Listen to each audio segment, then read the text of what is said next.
Bienvenidos a mi canal de clases de lengua y literatura española. Yo soy Catalina Montero y en esta entrega veremos la novela española de principios del siglo XX. En la novela de la primera generación del siglo destacaban tres grandes autores, Unamuno, Baroja y Valle Inclán. Los iremos viendo en sucesivos capítulos, pero hasta entonces quédate, que vamos a ver las características generales y introduciremos a Zorín y a Pío Baroja. Empezamos. La estética realista penetra en los primeros años del siglo XX. Junto al famoso Blasco Ibáñez, habría que aludir también a los representantes de la llamada novela erótica, o algunos novelistas críticos o regeneracionistas, y algún caso raro como fue Alejandro Sagua. Vicente Blasco Ibáñez ha sido vinculado a la generación del 98 atendiendo a su edad y a su inconformismo ideológico. Con todo, sigue siendo nuestro novelista más cercano a la ortodoxia naturalista y se llegó a llamar incluso el Zola español. Y en efecto es que comparte con este novelista francés un afán revolucionario, la predilección por la pintura de los ambientes sórdidos o la crudeza de los temas y ciertas preocupaciones por las taras hereditarias. Son muchos los autores de estirpe realista, hoy olvidados. Solo mencionaremos algunos que van a ofrecernos algún contacto curioso con los grandes escritores que estudiaremos posteriormente. Se dio el nombre de novela erótica a obras de tipo naturalista, especialmente preocupadas por la realidad del sexo. En esta línea hay que destacar a Felipe Trigo, que aporta unas inquietudes progresistas y un alcance crítico, sobre todo en ciertas novelas de ambiente rural, como Jarrapellejos, recientemente resucitada por el cine. La postura crítica de corte regeneracionista está presente también en otros autores como Ciro Bayo. Y curiosa es la figura del sevillano Alejandro Sagua, acabado ejemplar de la Bohemia en París o Madrid y un rebelde anacoide. El despego del realismo decimonónico irá unido también a las inquietudes modernistas. El mismo Rubén Darío habría dado este ejemplo de renovación en la prosa en los cuentos que escribió desde sus comienzos. Pero sobre todo hemos de referirnos a varias novelas de 1902 como reveladoras de una nueva sensibilidad. Hemos de destacar también en ella su novedad artística. Aquí os he puesto las obras La voluntad de Azorín, Amor y pedagogía de Unamuno, Camino de la perfección de Baroja y la sonata de otoño de Valle Inclán. Las cuatro novelas representan una ruptura con la narrativa realista, lo cual se manifiesta fundamentalmente en dos aspectos. La erupción del subjetivismo, que ya no satisface la reproducción pura de la realidad, sino un reflejo en el individuo y en los procesos que desencadena la conciencia. Y en segundo lugar, una clara preocupación artística, aunque más o menos intensa según los cuatro autores, ya que cada uno afronta el relato como arte, con un propósito, el propósito de renovar ya no solo el estilo, sino también las estructuras narrativas o las técnicas de la novela. La vida de José Martínez Ruiz transcurrió apacible tras una juventud un poco exaltada. La evolución de sus ideas políticas y religiosas va desde su anarquismo juvenil al conservadurismo de su madurez. Su filosofía se centra cada vez más en una obsesión por el tiempo y por la fugacidad de la vida. Y en definitiva, Azorín podemos decir que era un ser contemplativo y un espíritu nostálgico que vive para evocar. Ante todo, tenemos que decir que fue un ensayista magistral y uno de los grandes renovadores del género del siglo XX. Aparte de sus tantísimos artículos sobre crítica literaria, no tenemos que olvidar sus libros de evocaciones de las tierras y los hombres de España. Puesto que Azorín figura entre los renovadores del arte, del relato, tenemos que plantearnos una pregunta y es ¿en qué consiste realmente su novela? Entonces, ante todo, es que en sus obras se difumina la frontera entre novela y ensayo. por un acercamiento de la primera hacia el segundo, ¿no?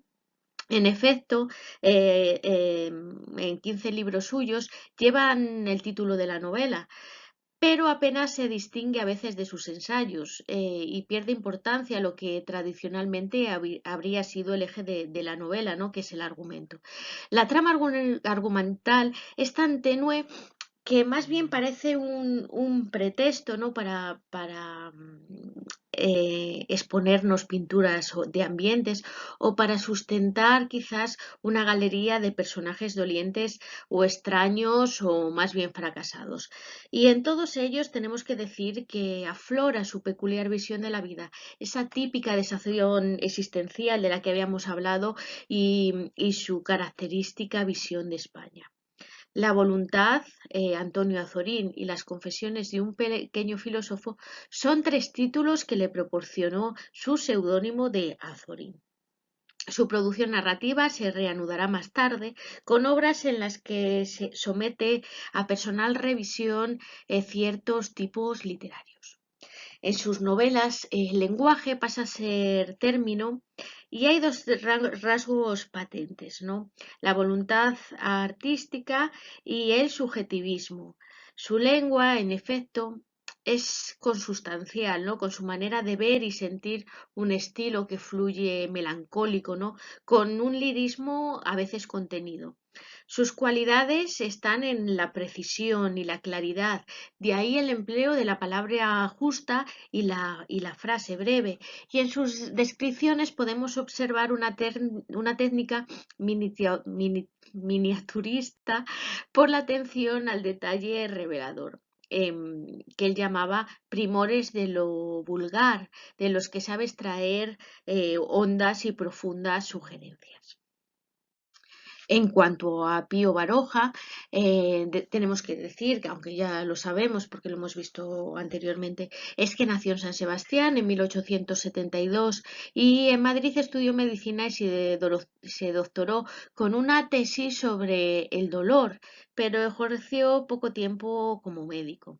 Vuelve a Madrid para regentar la panadería de una tía suya, pero sus contactos con escritores le llevan a entregarse de lleno a su vocación literaria. Tras una serie de colaboraciones en diarios y revistas, publica sus primeros libros en 1900. Hasta 1911, que es la fecha en la que se publica El árbol de la ciencia, ya había publicado 17 novelas que constituyen lo más importante de su producción. Su fama se ha consolidado y su vida se consagrará por entero a escribir y será cada vez más sedentaria.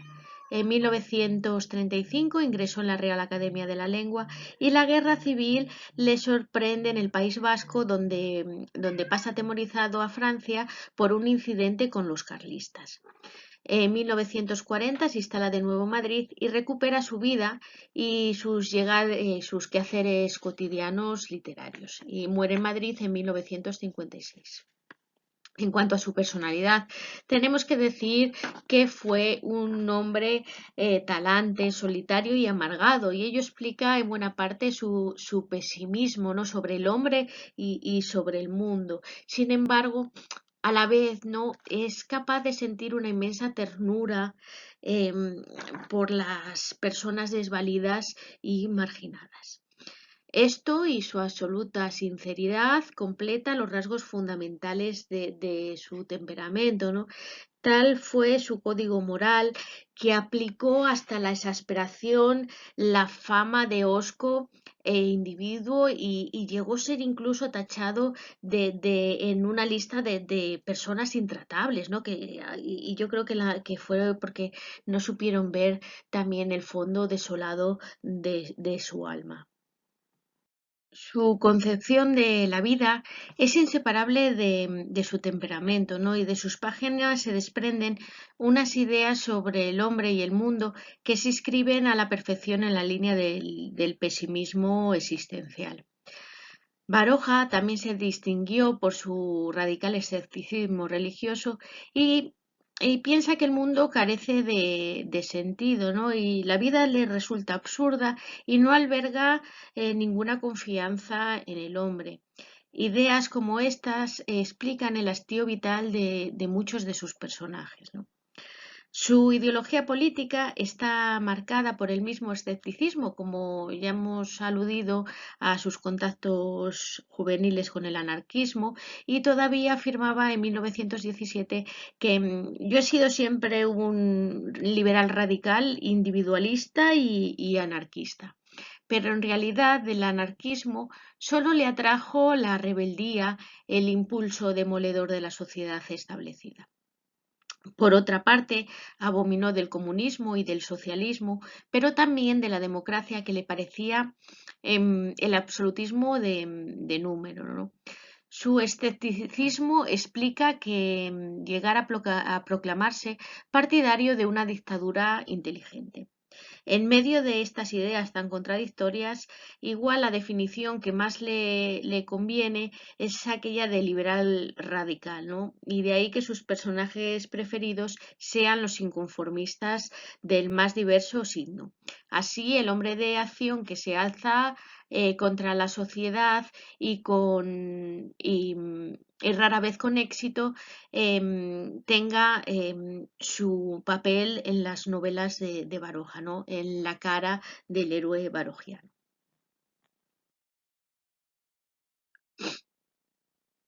Aunque confesó su escaso interés por las teorías estéticas, Baroja dedicó muchas páginas a hablar de su labor, ¿no? Y vamos a ver lo esencial, ¿no? de su concepción novelística. Ante todo, la novela es para él un género multiforme, proteico, lo abarca todo, el libro filosófico, el psicológico, la aventura, la utopía, lo épico, etcétera. Estamos entonces ante la típica novela abierta o como él muchas veces afirmaba, la novela permeable. Consecuencia de ello, es su declarada despreocupación, ¿no? por la composición. Estaba en contra de los novelistas que parten de un argumento cerrado y definitivo. En cambio, la invención o la imaginación disponible eran para él las cualidades supremas del novelista y junto a ello la observación. Él confiesa que sus obras no quieren probar una tesis, ¿no?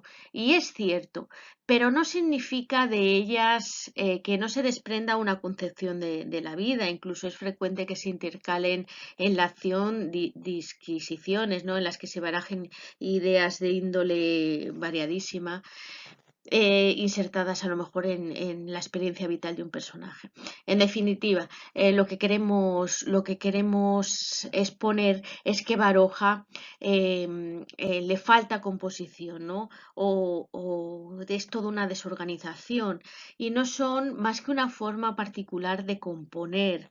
Es en lo que se caracterizará este autor y será como una novedad, ¿no? A su manera, y que lo que quería fundamentalmente era cortar con los rasgos de la novela anterior. Ha sido frecuente afirmar que Baroja escribe mal, ¿no? Y frente a ello, el pulcro Azorín dijo que Baroja tenía un gran estilo, ¿no? Por una parte, en efecto, son evidentes, ¿no? las incorrecciones gramaticales que él mismo atribuía a su origen español, que es el de un vasco y no de un castellano casticista, ¿no? Así que él mismo en ese aspecto lo reconoce. Pero el resultado de esa voluntad de estilo es una prosa rápida, nerviosa, vivísima, que bien puede considerarse un gran estilo, ¿no? Y junto a ello podemos decir que también tiene un tono agrio, ya que Baroja consideraba así algunos aspectos concretos de su orientación estilística, que a veces era la frase corta y el párrafo breve. Por ello, y con todo esto, se explica la viveza y la amenidad del relato y así mismo tenemos que poner en evidencia el relieve de sus descripciones, que que en general podemos decir que son pinturas rápidas, hechas de pinceladas, ¿no? Escuetas, pero con detalles significativos que hacen que se produzca una intensa impresión de la realidad, ¿no? Entonces, finalmente, podemos decir que la naturalidad barogiana alcanza manifestaciones evidentes en la autenticidad conversacional de los diálogos, ¿no? En los que el autor se ha mostrado como un maestro insuperable. En cuanto a sus novelas, tenemos que decir que fue un escritor fecundísimo, ¿no? Sus novelas pasan de 60, ¿no? Eran escritas a un ritmo rápido, ¿no? De una o dos por año. Y 34 de ellas se agrupan en trilogías, cuyos títulos indican el rasgo común de las novelas que la componen. Aquí os he puesto las más importantes, ¿no? Tierra Vasca, La vida fantástica, La lucha por la vida, La raza, las ciudades y el mar. Entre 1913 y 1935 se consagró preferentemente a desarrollar una serie narrativa más extensa titulada Memorias, Memorias de un hombre de acción, que está integrada por 22 novelas cuyo protagonista es Eugenio de Aviraneta, un aventurero personaje del siglo XIX y que además fue un antepasado del autor. Baroja además escribió numerosos cuentos y novelas cortas, varios tomos de ensayo, libros de viaje, biografías e incluso varias obras dialogadas, de las que solo alguno tiene carácter realmente teatral, ¿no? De escaso interés. En cambio, son apasionantes sus ya citadas memorias, que llevan por título general desde la última vuelta del camino, ¿no? Son siete volúmenes que componen en realidad un largo soliloquio en el que Baroja, con su característica independencia y su insobornable sinceridad, va acumulando recuerdos, juicios, opiniones estéticas, morales o, bueno, de toda índole, ¿no? El conjunto es de enorme interés, más que nada porque se muestra como un testimonio de la personalidad del autor y como el panorama de toda la época en la que le tocó vivir. Por su idea de la vida y por la sinceridad con la que ésta se refleja en su obra, Baroja es una figura sumamente representativa de la sensibilidad y del ambiente espiritual de su generación. Con esta desazón y esos conflictos que los españoles compartieron con los escritores europeos de la misma época, ¿no? Por otra parte, tenemos que decir que Baroja es el novelista por antonomasia de la literatura española contemporánea, por sus dotes de narrador y por su capacidad de creación. La fuerza de su testimonio sobre la sociedad y el vigor de su estilo sobrio le convirtieron en maestro de los novelistas de posguerra. Cela, por ejemplo, se declaró seguidor y discípulo, ¿no? de este autor. Y en el siguiente vídeo estudiaremos el árbol de la ciencia y de Pío Baroja. Entonces, os espero en la próxima entrega. Un saludo, no olvides darme un like y suscribirte a mi canal si no lo has hecho todavía. Hasta pronto.